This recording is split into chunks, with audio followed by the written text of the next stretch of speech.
সব ধরনের ষড়যন্ত্রকে আমরা মোকাবেলা করব এবং আমরা প্রতিহত করব। আজও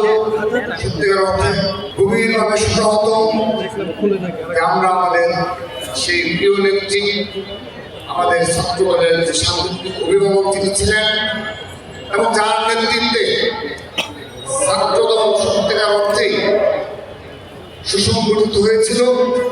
এবং স্বৈরাচার বিরোধী আন্দোলন সহ সর্বশেষ পেশার বিরোধী আন্দোলন সহ সকল আন্দোলন সংগ্রামে ছাত্রদলের নেতা কর্মীরা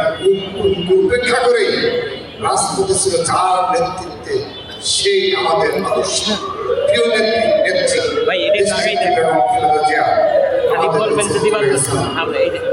আমরা যখনই ভাবি আমাদের যখনই মারা হয় তখনই মুখটা অনেক খালি লাগে এই কারণে যে আমাদের মা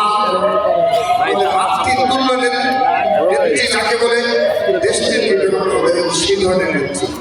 আমরা সত্যিকার অর্থেই আজ আমরা মাতৃতুল্য নেত্রী হিসেবে বিবেচনা করি এবং তিনি আমাদের আবেগের একটি বড় জায়গা চলে রয়েছেন। কারণ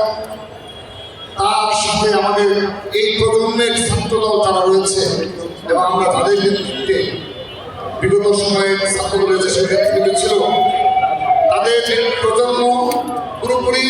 দেশ নেত্রী বেগম খালেদা জিয়াকে পেয়েছে এবং তার নেতৃত্বে ছাত্রদল একটি সংগঠন হিসাবে মাঠে দাঁড়িয়েছিল।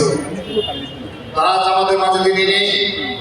আজকের এই দোয়া মেলা সাথে একটি কথা বলবো, দেশ নেত্রী বেগম খালেদা জিয়া রেখে দেওয়া পবিত্র আমানত শহীদ রাষ্ট্রপতি জিয়াউর রহমান বীরোত্তমের রেখে দেওয়া পবিত্র আমানতকে রক্ষা করতে হবে এবং সেই রক্ষা দায়িত্ব নিতে হবে অবশ্যই বাংলাদেশ জাতীয় ছাত্রদলকে। বাংলাদেশ জাতীয় ছাত্রদল দেশ নেত্রী বেগম খালেদা জিয়ার লড়াই সংগ্রামের যে আকর্ষণীয়তা এবং বাংলাদেশের আবহাওয়া জনসাধারণকে নিয়ে তার যে সুদূরপ্রসারী চিন্তা ভাবনা এবং সবার আগে তিনি শান্তিতে দেশের জনগণকে প্রায়োরিটি দিয়ে তিনি রাজনীতি করতেন এবং তার ব্যক্তি স্বার্থ এবং দলীয় স্বার্থের মধ্যে সবসময় দেশের জনগণের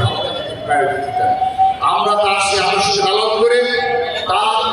বাংলাদেশের স্বাধীনতা সার্বভৌমত্ব রক্ষার যে তার লড়াই,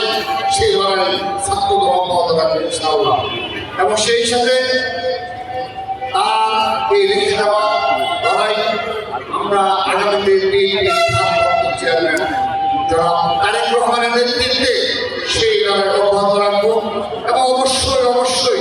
দেশ নেত্রী বেগম খালেদা জিয়া যেভাবে বিজয়ী হয়েছিলেন, যুগে যুগে বিজয়ী হয়েছিলেন,